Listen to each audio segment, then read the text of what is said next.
数千年の歴史を持つ大国である中国の発展は、決して平坦ではなく、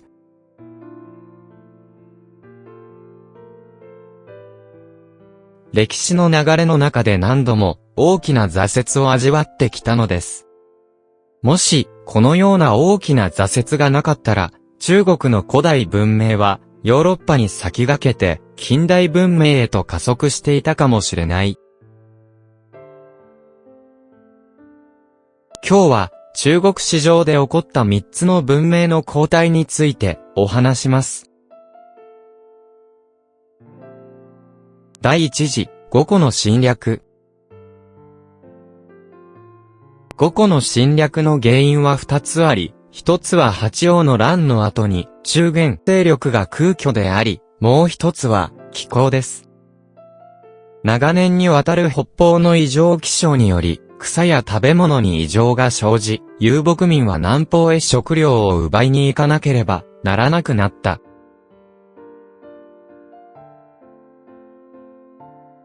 西晋が三国統一後、中国に一時平和な時代が訪れたが、八王の乱、栄華の乱を経て、やがて匈奴に滅ぼされ、その後は五胡が中原を支配するようになった。五胡とは、匈奴、鮮卑、羯、羌、鄭のことである。五胡の侵略の時代は、一般に、西晋の滅亡に始まり、鮮卑による北魏の成立まで続くとされる。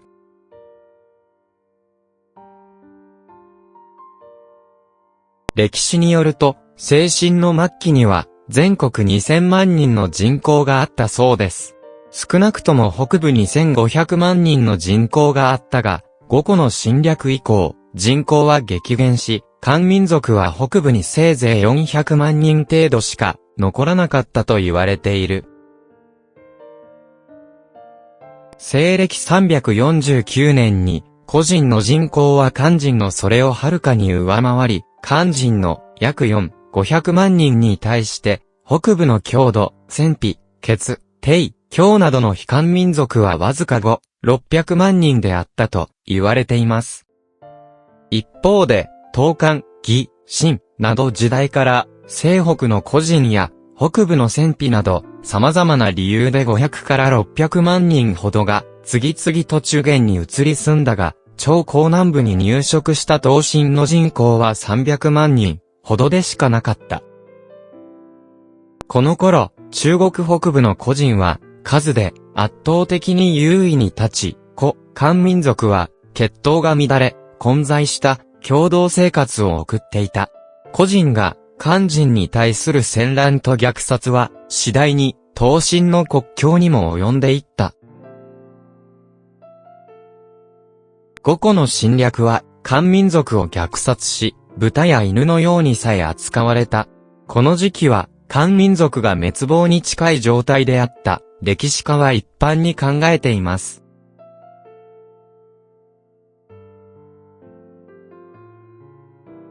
五胡の侵略は、中国文明の終焉に、最も近いもので、中国が初めて蛮族に侵略され、北方が主戦場となったのである。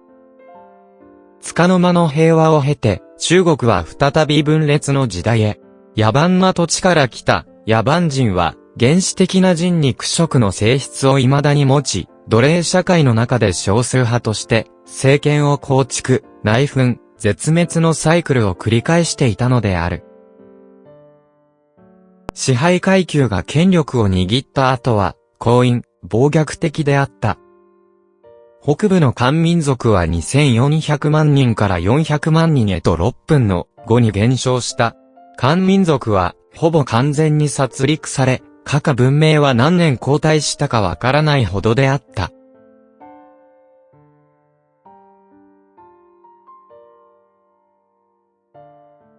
第二次、宋の滅亡と元時代。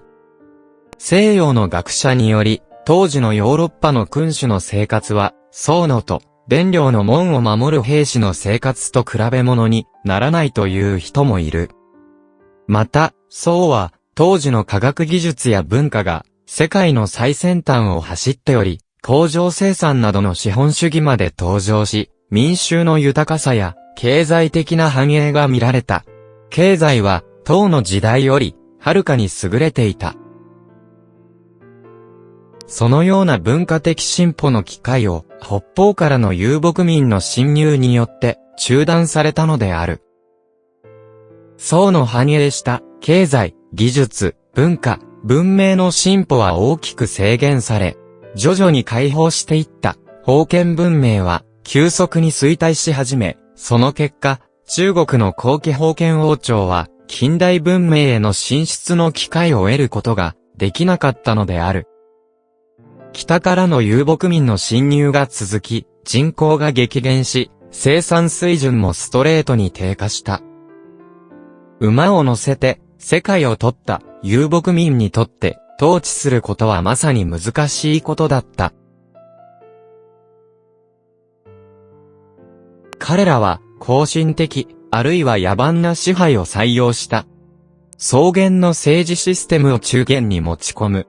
原始的な奴隷制度が導入され、民族差別や対抗管理制度と相まって経済発展を著しく阻害し、生産力が追いつかなくなったのである。当時の社会制度は完全に奴隷社会の時代に戻ったと言える。元の強力な階級分類により、漢民族の社会的地位は失われた。また、開放的な貿易制度も廃止され、富は王族に集中することになった。このような抑圧と不正に満ちた独裁的な王朝支配は文明の発展を促進することはできない。モンゴルは約100年間支配したが、中華文明を停滞させ、さらに数百年後退させた。もし、宋が滅んでいなかったら、中国は数百年前に近代化に成功していたはずだ。しかし、現実には、3つの王朝と、約1000年の歳月を経てもなお、中国は近代化されず、侵略者の砲火にさらされてさえいるのだ。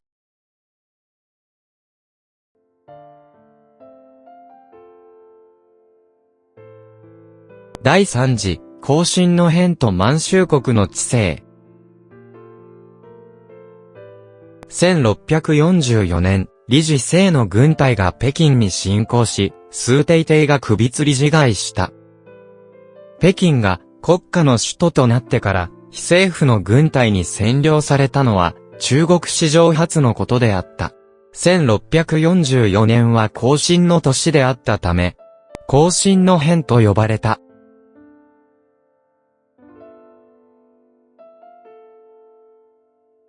明は、経済が栄え、16世紀から17世紀にかけては、工芸品や経済の面でも、世界で最も繁栄した国の一つであった。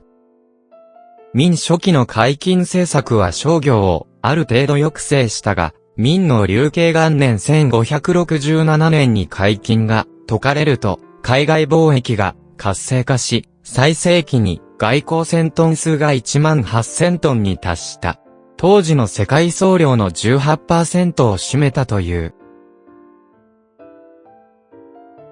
明の時代、帝倭は7回の南海遠征を行い、マテオリッチも中国に渡ってきた。